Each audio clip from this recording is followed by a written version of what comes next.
everyone. Welcome to Open. I'm Rina Valentin, your host, Café con Leche, every Friday. Here's what's coming up in today's show. First up, we have Ra, the founder of the Bronx Vegan Bazaar, here to talk about the return of the bazaar. And then actress, educator, and talent manager Susan Rybin is here to tell us the ins and outs of the business for young people. And after that, we're joined by photographers Emily Sujay Sanchez and Lex Kim to discuss the new exhibition at the Bronx Documentary Center. And finally, today's Open Artist Spotlight shines on storyteller, visual artist, and social worker Evolution, who's closing out the show with a poem. So sit back y prepárate. All this and more is headed your way because now we are officially open.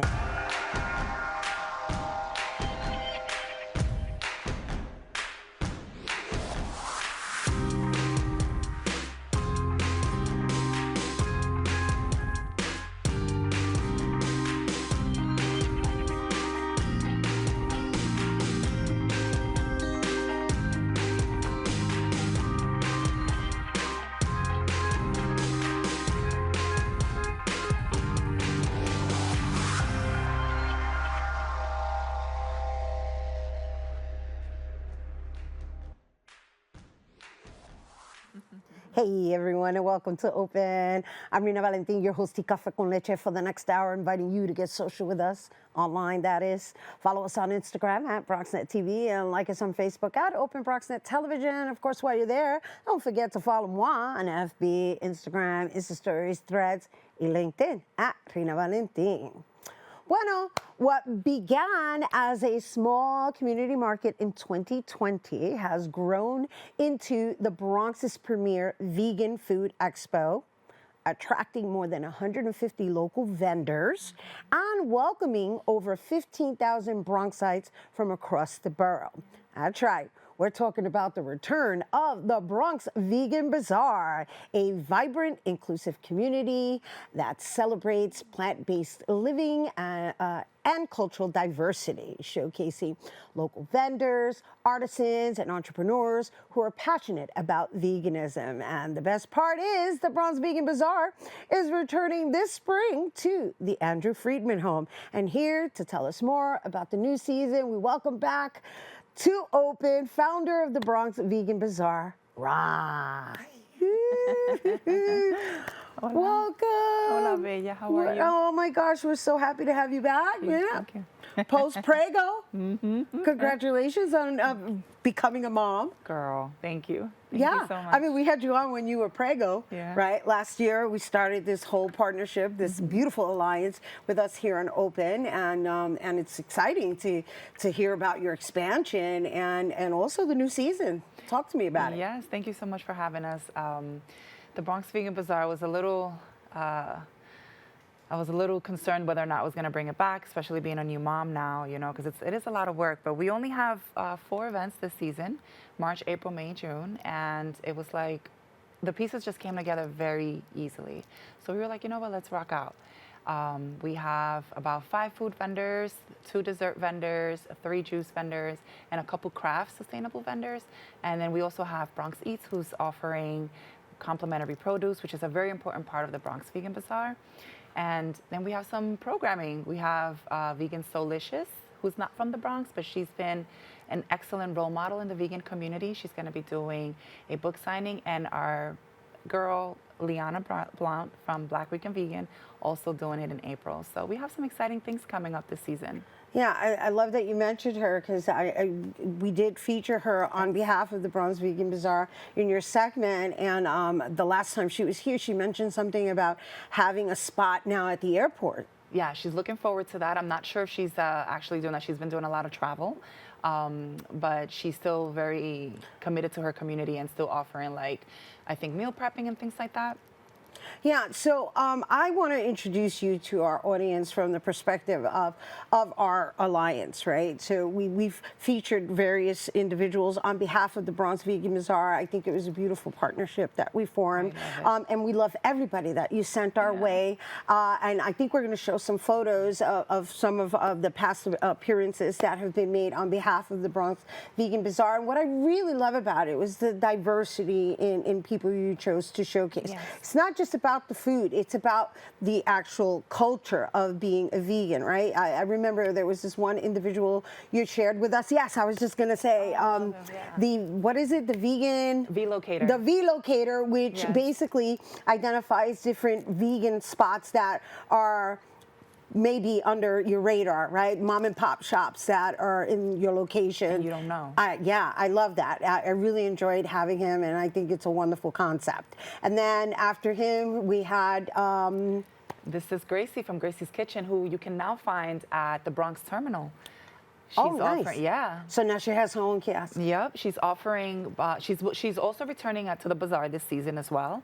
But she also has her own kiosk there, and she's also across from Nana's Vegan, which is another vegan vendor who was with us for some time. And she also has juices. She has juices, delicious food. Look at all that colorful, delicious food. I know, no, her food is like really slamming.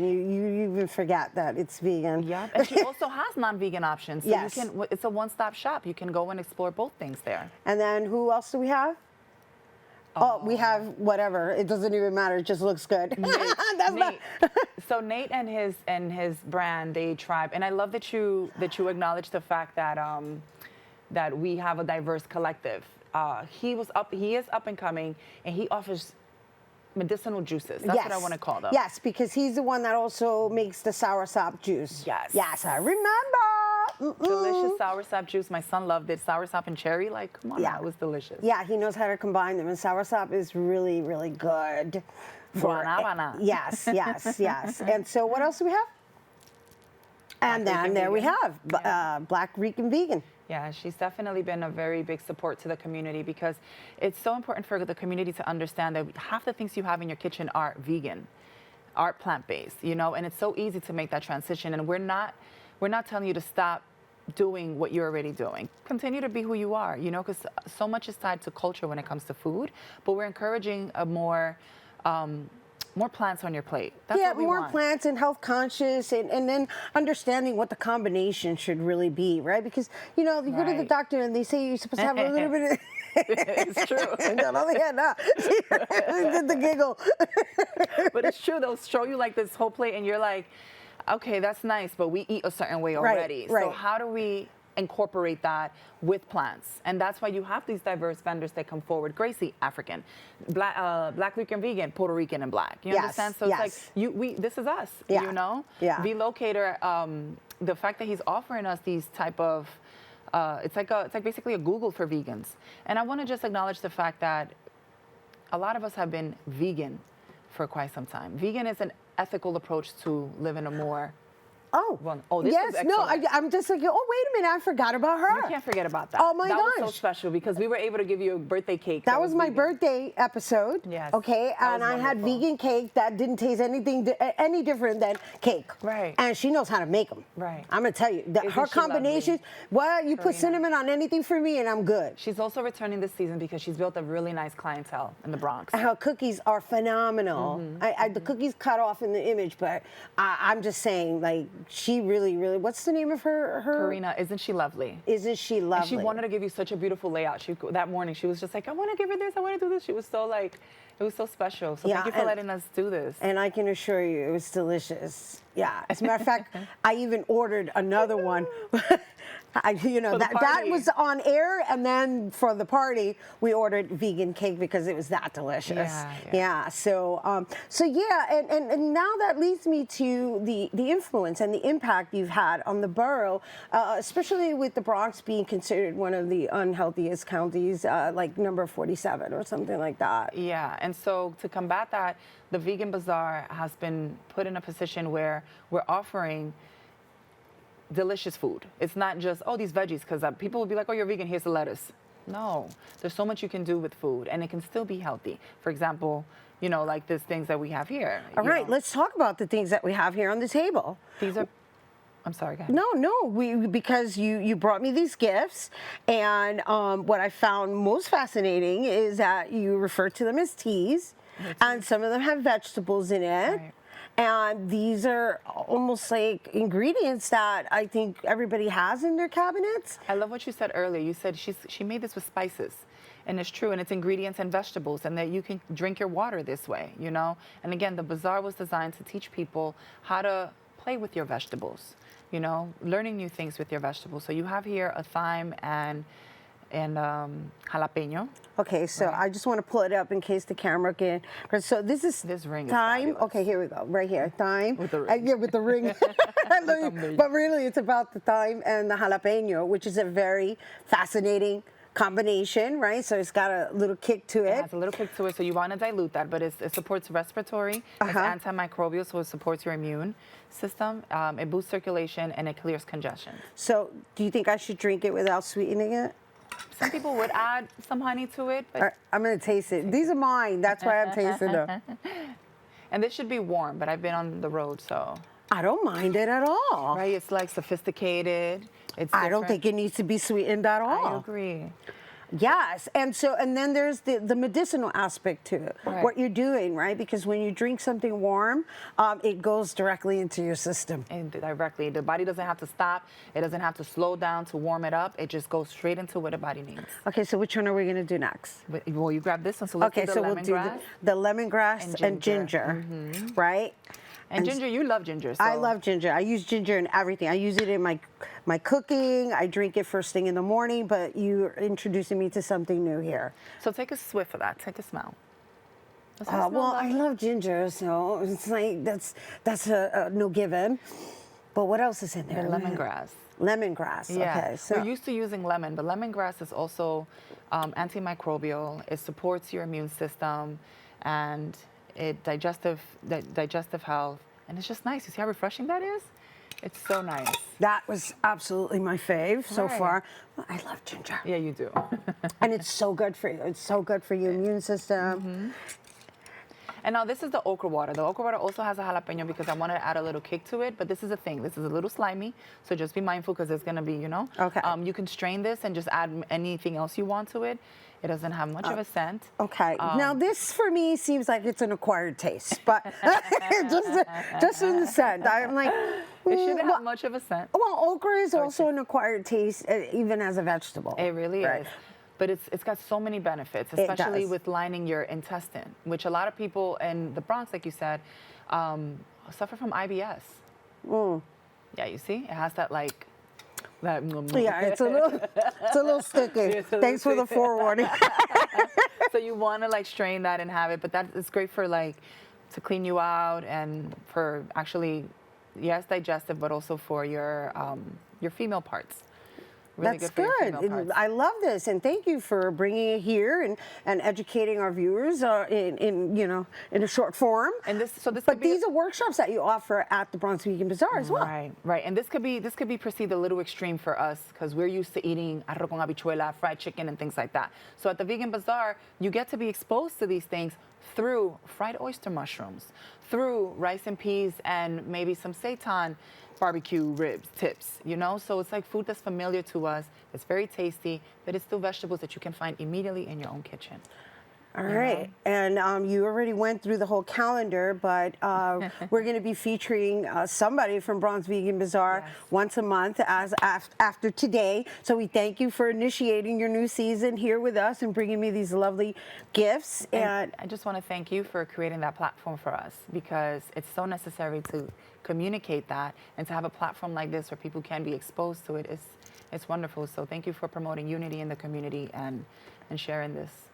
Yeah, and the understanding that, we're better together. 1,000%. Yeah, there's no silos. It's not, you can or not, right? But the idea is that try.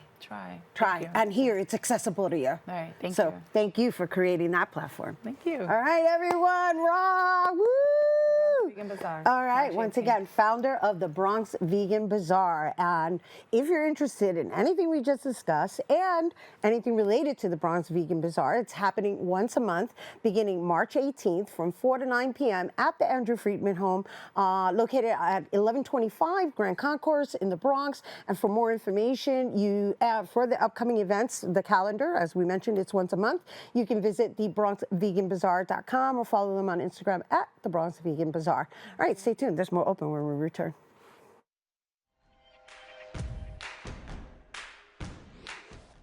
What's up, creative family? Discover your voice with Bronxnet community media classes. Are you ready to bring your ideas to life? At Bronxnet, we offer television production classes for community members ages 18 and over, empowering you to share your vision with the world. Get certified in field production, in-studio production, and our new exciting addition, podcast production. Once certified, you can create your own show to air on one of our 6 TV channels. It all starts with our free Unleash Your Ideas Masterclass, designed to help you plan your show idea and set you up for success on your production journey. This class is offered at the beginning of each month for your convenience.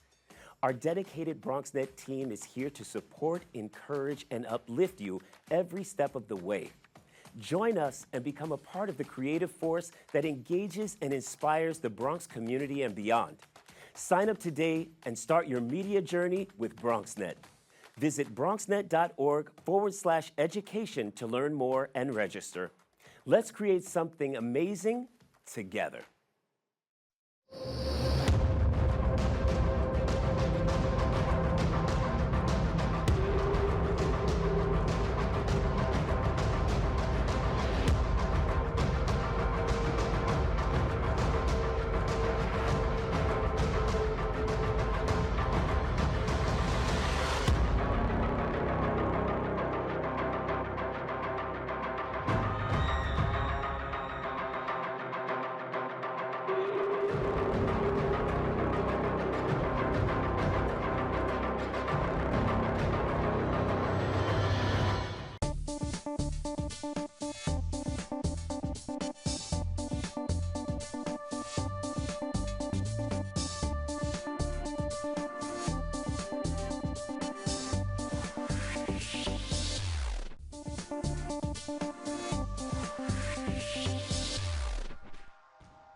Hey everyone, welcome back to Open. Our next guest is an award-winning actress, educator, and talent manager who began her career at the age of 7 as a child artist. She achieved international recognition, becoming the only one to win the Arts, Sciences, Lettres award of the Academic Society of France for her portrayal of Anne Frank in The Diary of Anne Frank. While she continues to act, most recently appearing in Law & Order SVU, she is the founder of Rybin Talent Management and Rybin Studio of Drama. With over 50 years in entertainment, she now shares her expertise nationwide, conducting workshops on the business and how the arts build self-confidence. Please give a huge welcome to actress, educator, and talent manager, Susan Rybin. Oh my God, qué introducción. Thank you. I feel so old. Oh my gosh. You're the one announcing you're celebrating your 50th anniversary. And I am so, and you know what? Thank you. And I think this is the first interview that I have that I'm actually celebrating. Nice. So thank you for starting it. No, yeah. For being the pioneer of the first interview celebrating my 50 years. Yeah, I mean, right now, the way you're looking at me, it's like, oh, I have to deal with reality, right? Yeah, I know. It's like, oh my God. 50 years now, that's wonderful. What a huge accomplishment. Thank you, thank you. Well, Yeah. 50 years as an actress, 53, I think, as an actress, porque empecé a los 7 años with Miriam Colón, que en paz descanse, my mama. Yeah, and I learned everything from her. Yeah, and then now you're passing it on to the next generation. But let's go through let's do a quick introduction of what your life has been like to lead you into becoming this mama bear to all these individuals. And I say mama bear because we've already highlighted quite a few of your clients who are doing some really successful work out there in the industry. And so I want to talk about how that even came about for you. Well, mainly I would think that, you know, I was acting and I grew up in the theater movement, the Latino theater movement because of Miriam, con Elizabeth Peña, también mi gran amiga, que en paz descanse. And so I wish I had a manager back then because it was only my mom and my abuela. Right. And they were the ones taking me everywhere, but they didn't know English. You know, so Right. that was hard. Right. And we were the only ones in the Latinos as Latina actresses back then with Elizabeth and me, and also Gigi, and there was nobody there and, you know, guiding us. And so I think that if I would have had a really good manager or someone guiding me and telling me, do this, do that, do this, do that, maybe I would have done even more. But And are you referring to being a young talent? as an actress, Yeah, but as a young as individual? a young, yeah, since I was 7. Right. All the way till I was 18. Right. And so when I turned 19 after, you know, it's a long story, but I'm not going to get into Well, it. that's the whole point of what really Yeah. inspired you to become that That's- for others. Yes, Right. that's the point. Right. Because when I turned 19, I was still acting, and I'm still acting, but my agent told me, do you have any little kids that speak Spanish? Back in 1982, and I said, yeah, I know someone, a next door neighbor, I know this one. She says, well, why don't you train them with everything you've learned, and, you know, acting, how to audition, since you're the booker, you know, and then become a manager as well. And so I created, you know, Rybin Talent and Rybin Studio. I said it can go hand in hand. I'm going to train these kids that I discover that I see that have talent, but they don't know how to audition in front of a camera. They don't know how to perform. They don't know about theater. So I created my own technique from everything I learned from all my directors, from Miriam and everybody, plus, you know, going to college and everything and studying psychology for kids. And so I said, I have to do this. I have to do this. And I've been doing it since 1982. Wow, that's amazing. And, you know, I got to say, based on what I've experienced, because at this point I feel like you're like the titi of the titi. studio now. I'm the mama. Well, to the other ones, it tells To you you, the I'm the titi. titi. Yeah. Because I'm like, okay, Susan, who are you bringing us today, right? But I say this just to say that yes, you do have a very family-oriented style, and I know a lot of your clients, you've had them since they were young. Yes. So not only are you representing them, you're fostering them, you're developing them. And there's, like I said, like let's just share with our viewers who some of your clients are, because we've had them on. I don't know who we're going to show first, so we can discuss what we have as we move along. Because I know we had Kevin Chacon on, Yeah. and We had Kevin Chacon, you had Josh. oh look, there's Kevin Chacon, who there's Kevin. happens to be on Percy Jackson right now. Yes, that's right. Yes. My little Kevin started when he was 9 years old with me. He trained with us in our acting classes and theater, and then he did Jessica Jones, et cetera, et cetera, et cetera, since he was a kid, and now he's in Percy Jackson. And so who else do we have here? Oh, Jesus del Orden, when he was in Kinky Boots. He started at 7 years old with me, and then he was in Kinky Boots for And that's 2 Cyndi years. Lauper? That's with Cyndi Lauper. Uh-huh. He was on for 2 years. Very and nice. Then from there, he did Lion King. Okay, I think we have that image as well. Yes, for Look like at a him right year. there. And then, I don't know if I send you the headshot how he looks now, but now he's 19. Wow. And now he's in a film with Patrick Wilson. So how old was he here? Right there, he must have been already 11. 11, and now he's 19. Now he's 19, but he's been working. He's still working. What else do we have? Yeah, and you're representing him. Oh, Yeah. look, there he is with Taylor Swift. Oh, yeah, wow, yeah. he's had quite the... Oh, well, he went through everybody went to see him, you know, all Nice, the stars. you know. nice. And Cyndi Lauper was super sweet. That was when he was in Kinky Boots. Yes, that was when he was in Got it. Kinky Boots, Okay, what yeah. else do we have? Yeah, I don't know. Oh, that's Elaine. Right, Elaine Del Valle. This is for Brownsville Bread. Brownsville Bread. And then that's Kevin Chacon, but then that's Natalie. Natalia Lares, she's the lead. She's one of my newest clients, actually. Nice, and she did so. Oh my God, so wasn't she wonderful amazing? in Brownsville Bread, Oh my which happened to make it became Oscar qualified. Yes. right. That is correct. That's a big deal. It is a big for deal. an independent film. And Latinos. Yes. Yes. Yeah. Leads. Leads. Yeah. Yes. In the front and the back. Yes. What else do we have? Oh my God. Is that all we have? I don't know. You have Ricky Martin. I represented him when he was 19. You did? Yes, Oh my and gosh, he I was- wish we did have Ricky Yeah, Martin. yeah. But you mentioned it, so Yeah, that no. we're good. We're good with that. No, yeah, and I have a little girl that just came out in the Super Bowl. In a Spectrum commercial, Ariana Tortorici, and I have another little kid that you might know the parents, Luis Salgado and Denise from Revolucion yes, Latina. yes. I represent Angel Salgado. Oh. And I was just in Chicago. I went to see him in On Your Feet. So I know we have a clip of something.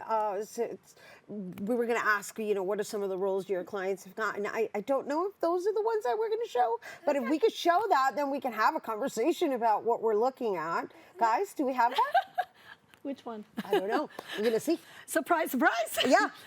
It took my assistant like a whole day to try and get everything together. So this is what we're looking at.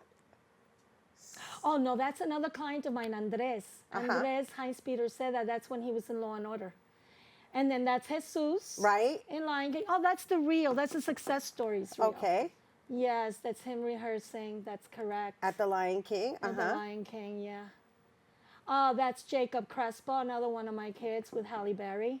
Now he's also 19 or 20, and he just did another movie, actually, which is great. Andrew, that was in East New York. He's still around.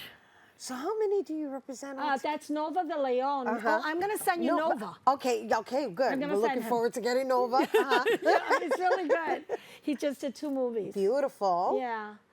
And there's my Kevin, of And course. then Kevin Chacon, who Yeah. we've already featured here on Open. Yeah, yeah. And that's in Brownsville Bread, That's right? in Brownsville Bread. That's right. Yeah. Yeah, what else? Let's see. Oh, that's that's your Sophia. I daughter. represent my daughter.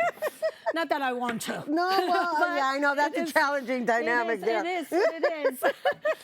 She says, I don't want another manager. Can I hire you? And I said, oh, God, okay. All right, I'll be your manager till I get you another manager. Right, yeah, I know. But no, it's good. It's good. But it's you know hard. who better to guide Yeah, her, I know. right? It's And true. so I know we can't show everybody, Yeah. but all together, how many people do you represent, would you say? Oh, well, right now I've actually been downsizing. I'm trying just to keep with top clients, and I'm trying to discover new ones. Right. So right now I would say 10 to 15 tops, that are top clients.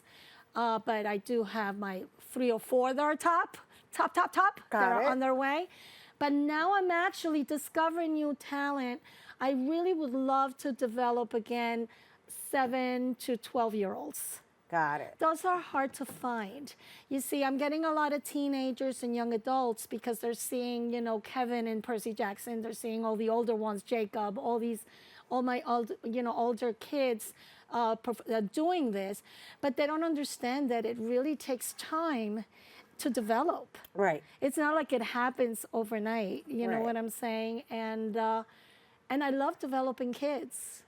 You see, by the time they come to me as adults or young adults, then cualquier mala maña que hayan tenido from before, I have to try and take it away Yeah. and train them again. I get it. You know what I'm saying? Yes. So it's a different type of dynamic. I get it. Yeah. And so right now, if there's any kids out there with talent, please, I need them. And kids. 7 to 12 though. She's Yeah, looking for 7 to 12. 7 to 12. Sorry, 7 to sorry. 12. I know. I'm going to say that because you're going to be presenting more clients here with us on Open, and we're actually so proud of everybody you've presented to us thus far. I mean, it's really remarkable what you've fostered and what you've created as your own community, even though you're their manager. Well, yeah, but it's a family. And believe it or not, it's harder to work with the parents than with the kids. And so you have to have a lot of psychology. And so I decided, because after 50 years, you learn so much.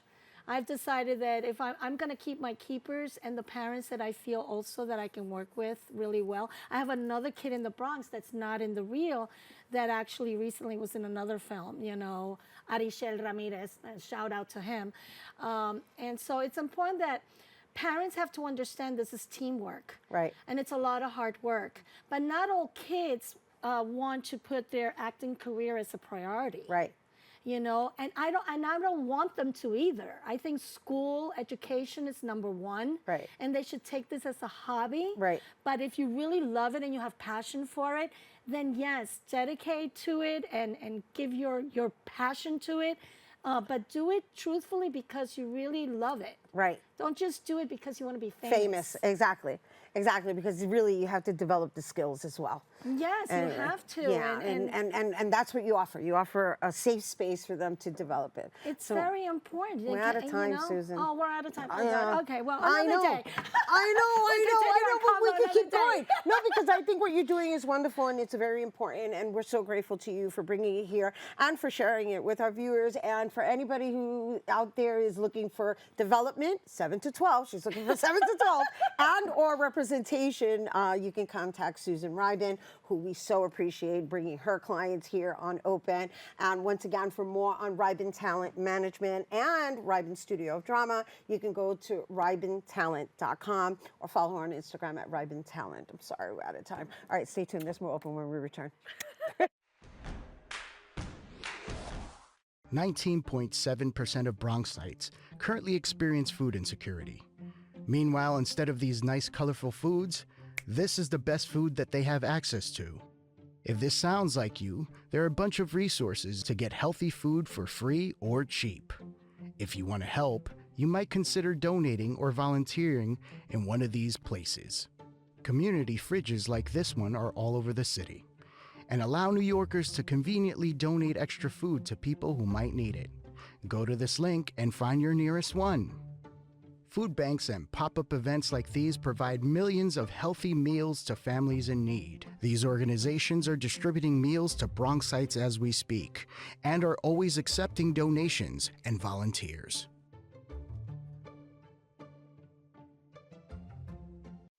We are the Eco Leaders. We learned that everything starts with ourselves, then we have to educate ourselves, then we have to build community and use our imagination.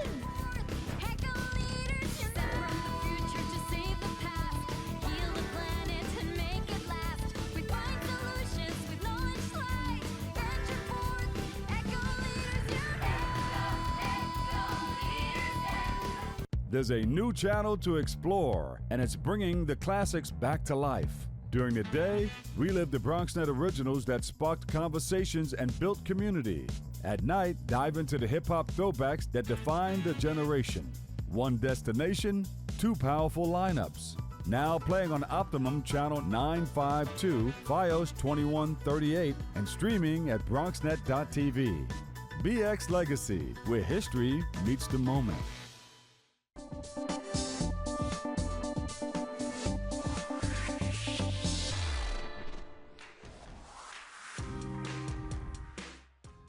Hey everyone, and welcome back to Open. My next guests are being featured in the Bronx Documentary Center's new pop-up exhibition titled State of Presence in honor of Women's History Month. This exhibition, curated by BDC staff, explores the concept of taking up space in the context of daily life.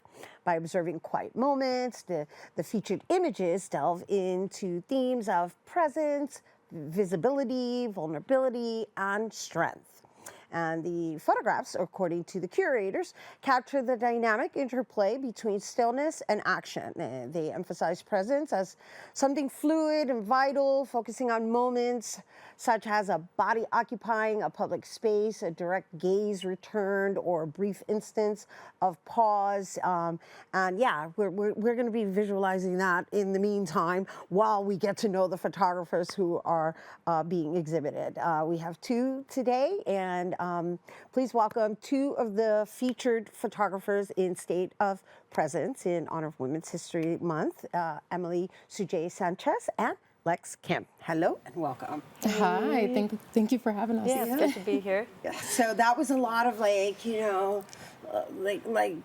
poetic language to describe something that we weren't showing them. So I'm like, okay, marinate in that while we break it down, because it's almost like an oxymoron, right? To say stillness in motion. Right. Yeah. Right? Okay, so we're going to start with you, Emily. and your choice of subject matters? Well, I'm a Bronx-based photographer, but I do like to photograph throughout New York City. In regards to what I love to photograph is Black and Brown communities. I like to center our people, you know. Yeah, and culture. Yes. I got from Yes. yours. Yes. Yeah, Yes. and everyday matters Absolutely. that represent like something that somebody from a different culture wouldn't necessarily identify with. Right. Right. I saw that in yours, and we're going to show some of that. And then with you, Lex, I noticed a lot of yours are black and white. Yeah. I start to finish, film, and then I have a dark room at my house, so I just shoot black and white that way. But I work on like long-term documentary projects, whatever interest I'm into at that time. Yeah, but You know, why I is didn't it do- so important for you to print them? I think it's really an homage to photography and the art of it. And especially with shooting film, I really don't see a point in spending all of the money if you're not going to be able to interact with it. The print is like the finality of it. It is the artist's touch to it, So it's like, I find it's different when you print your work rather than just like the not, I guess. Then having it sent out to be printed, right? Yeah, and it's Yeah. not like better or worse, it's just different, And I'm saying, like, if you're shooting film, I do feel like you should also know how to print in the darkroom, and control your work in that way. Yeah, so you're into the craft of it. Yeah, I love yeah, it. So yeah, we're of going to show course. some of your artwork after we show some of yours, right? I think we have Emily's set up first. Is that correct, control room? All right, so let's look at some of Emily's so we can share with our viewers what we're talking about with regards to her cultural intent. Look, so we were wondering, like, is this, part of an Asian holiday or a Dominican holiday? So this photograph was taken in Manhattan, actually. This was for the Dominican parade in Manhattan, in the Heights, yeah. So I'm working on a long-term project here with the Dominican Festival, as well as the Dominican Festival in Dominican Republic, in La Vega. So that's what that is, yeah. Next we have, and there's this one really stood out for me. Like, really. Yeah, because he's smoking a cigar, and the way you were able to capture the smoke. And yeah, that's something actually I would have printed, like, really big and framed. Oh, we could talk. We could talk about that. Yeah, I bet. Yeah. So this is Mr. Victor. This is just an elder that I met out in the community. So I do case management, and so I'm out in the field a lot. And so I take the opportunity to shoot while I'm out. I always have my camera with me. Okay. So I happened to be leaving a case, and he was just in front of the building smoking, and I'm like, And that's on hey. display, too, in the exhibition, right? Is it? No, I don't Okay, think we're this going one's to move on showing, to the no. next one because we have a lot of images to get through. Okay. Yeah, that's the one that's in the exhibition, Yes, right? this Because I is in saw the- that on the flyer. And Yes. Yeah. This one was taken out in Brooklyn during the West Indian Parade. Nice. Yeah. And next? Just because it's so artsy. we Thank chose you, that one because it thank was you, like, thank wait a you. minute. It's layered. It's yes, definitely yes, layered. yes. It almost like serves as abstract. Yeah. Yes. All right, next. Okay, that's the last one for Emily. Okay, so let's go over Lex's images because we were talking about the fact that she prints in black and white. She also seems to have a thing for cowboys. It's a new thing. And then you also capture motion and stillness really, really well. Like you can feel the motion in the image. So can we show some of Lex's images? Here we go. That's a quinceañera at Central Park, and I just asked if I could get in her carriage with her, and it's really wonderful where the camera can take you because then I got to go all around the city with her in that, and I was not a part of that, so. And this is a print, right? Yes, yeah, that's a darkroom print. Right, that you did with your own hands. Yeah. So no, I just want to share that aspect of it because you're about the whole craft. Yeah, yeah. The whole process. What else do we have?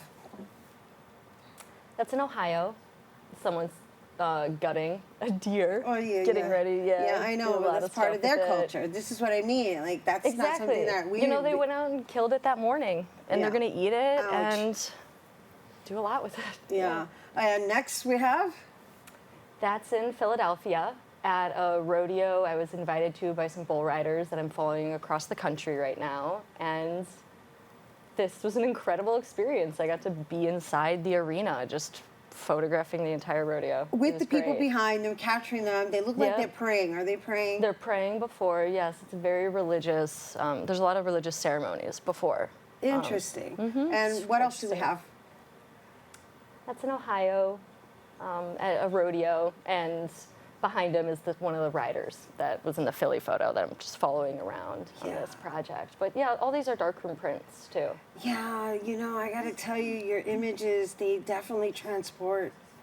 Definitely. Without a doubt. I was like, wow, how fascinating. I mean, Yeah. the deer one we could have done without, but Yeah, exactly. especially having Bronx Vegan Bazaar on the show, you know? Right, I don't even The same episode. I'm like, oh, yeah, no, it's all good. It's all Yeah. good. You're documenting the times, and these are the times, Yeah. and different cultures, different preferences. And I understand there's other photographers that are on display with you. Are you Yes. familiar with them? Can you Yes. share some of their names? Yeah. Sabrina Santiago, Kat Brines, Luca No. Yeah, and Kat is giving a talk on March 8th at the Bronx Documentary Center about her books. She has published a few books, which is going to be really cool. I think Sabrina's work is going to be like very community-based for the show, and Luca's is more like intimate portraiture. Portraitures, I yeah. would say. So it's a really good mix for this show that I think is going to flow together really nice from all these And women. it's only a pop-up for the weekend. It is, so please come join us. Yeah. And so, what would you say to anybody who wouldn't necessarily go out to a photo exhibition, and what the purpose of it is for, right? Aside from the fact of highlighting women during Women's History Month and the topic at hand. And I say this because I think it's so important that we encourage people to go and explore what something they may not normally Right. go out and do as a as an excursion or an exploration. I would say definitely come discover something new, right? I think my work aims to have people be able to see themselves in it, or maybe see a loved one in it. So for me, it's just about discovery. Come and discover something new. Right. And see yourself. Right. Yeah. Maybe. Yeah. Yeah. Well, you know, or you can ask yourself some questions that maybe perhaps you didn't have before. Like you were wondering if that was a, Chinese. Right. Well, because it did look celebration. Asian, Yeah, but it looked right, like the it was dragon. mixed. Yeah, Yes, yeah. yeah. And I was like, wait, no, that's another called another. What do they called? Diablitos? Yes, I go ahead, I got it yeah. right. I was like, oh, okay. Yeah, no. Because, Diablos Cojuelo. okay, Yeah, good. Because in Puerto Rico we do gigantes, right? Sí, so, sí, sí. but yeah, okay. Yeah. So good. You see, boom. There we go. Right. Now we had a conversation about that, Exactly, and that's what it's about. exactly. And then for you, Lex, before we go. But going to a photo show, Yes, you're saying like, yeah. I would say it's a great place just if you're curious, it's, if you're curious, you don't know what's up, I don't really, well, like, no, just I'm because it's important, right? Yeah. Because you're taking the time to photograph it. It obviously matters to you, and it holds more meaning when people go and experience it and leave something with it or from it. I mean, we aim for that. We would hope so, right? But I also don't want to impose anything on anyone. I want you to discover something for yourself. Right, and right now the real conversation we're having is just be interested. Be interested enough to make your way there.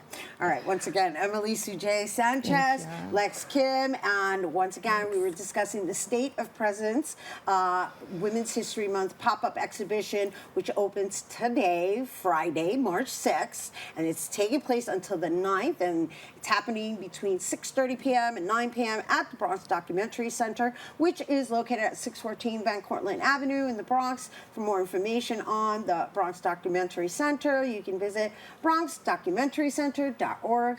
And stay tuned. There's more open when we return.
Hey everyone, welcome back to Open.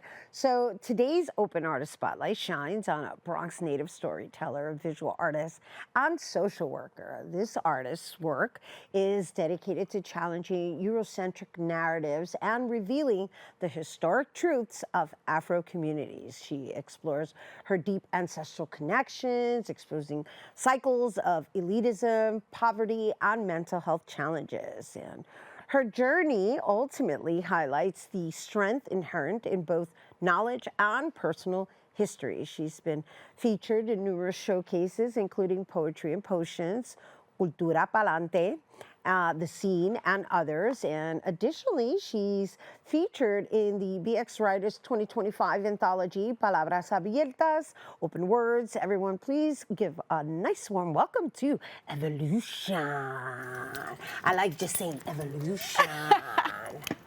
You got a flow to it. I think it's a beautiful, beautiful stage name. Oh, thank you. Thank you very How much. did that come about? It's so fun.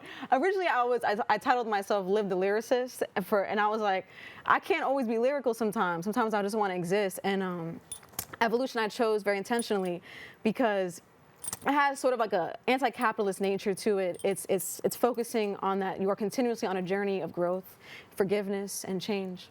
Yeah, fluid. Yes, absolutely. Yes, Absolutely. yes, I love it. Thank I love you. it all. Thank you. And you are fluid, right? Because here you are standing alongside, or sitting, I should say, alongside your artwork, and it seems everything that you do has intentionality behind it, right? So let's talk a little bit about how you merge your social work with your artistry. That's a big question.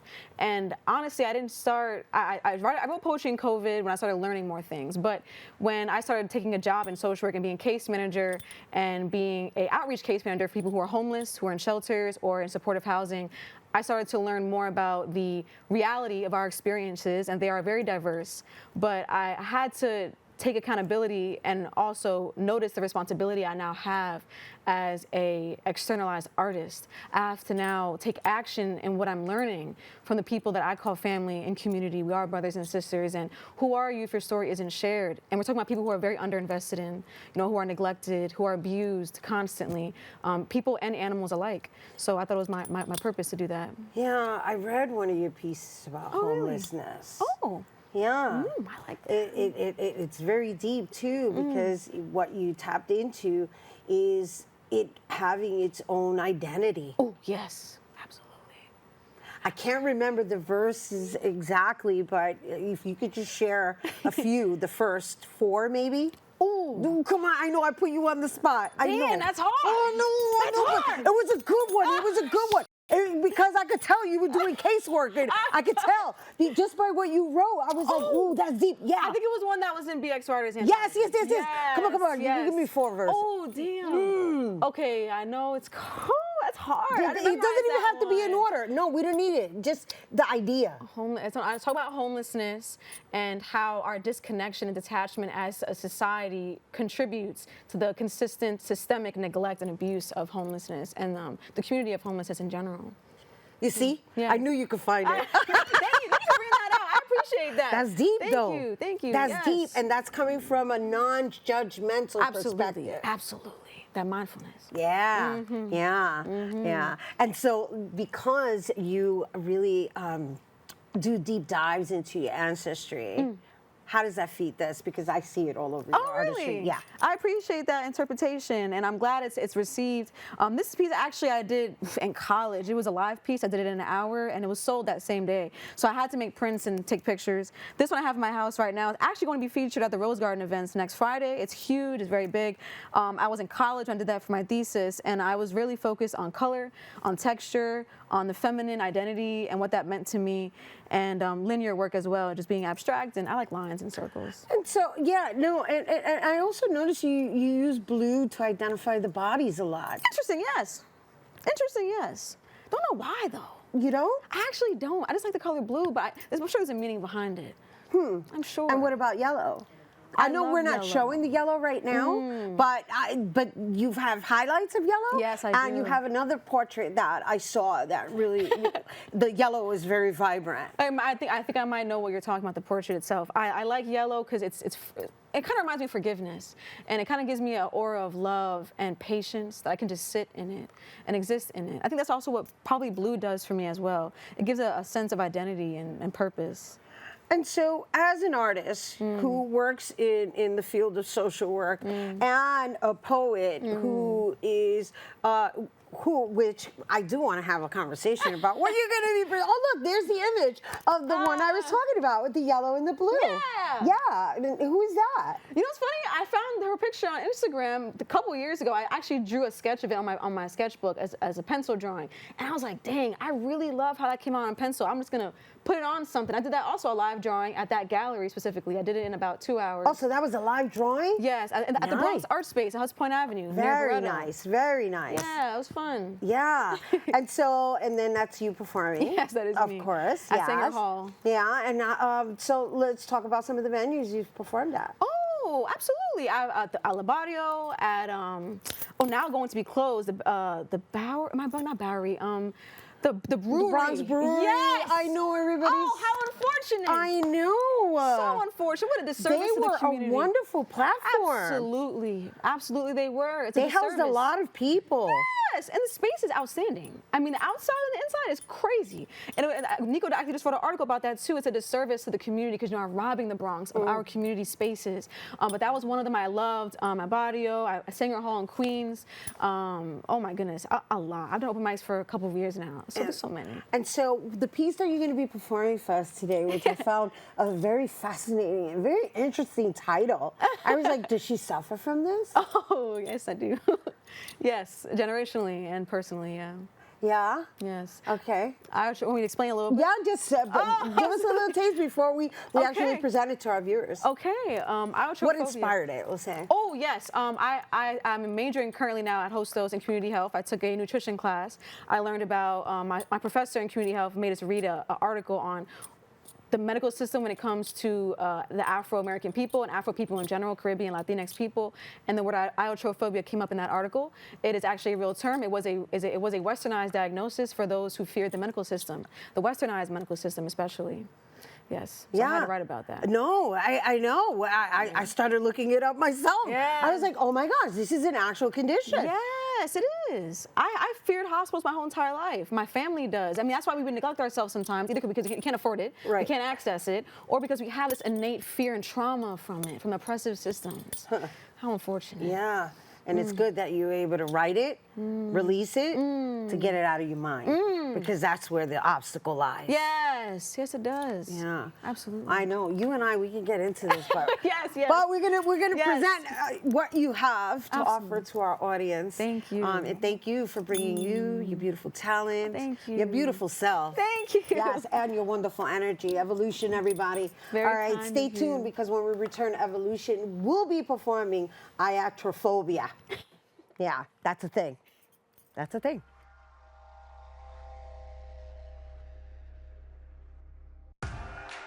There's a new channel to explore, and it's bringing the classics back to life. During the day, relive the Bronxnet originals that sparked conversations and built community. At night, dive into the hip-hop throwbacks that defined the generation. One destination, two powerful lineups. Now playing on Optimum Channel 952, Fios 2138, and streaming at bronxnet.tv. BX Legacy, where history meets the moment.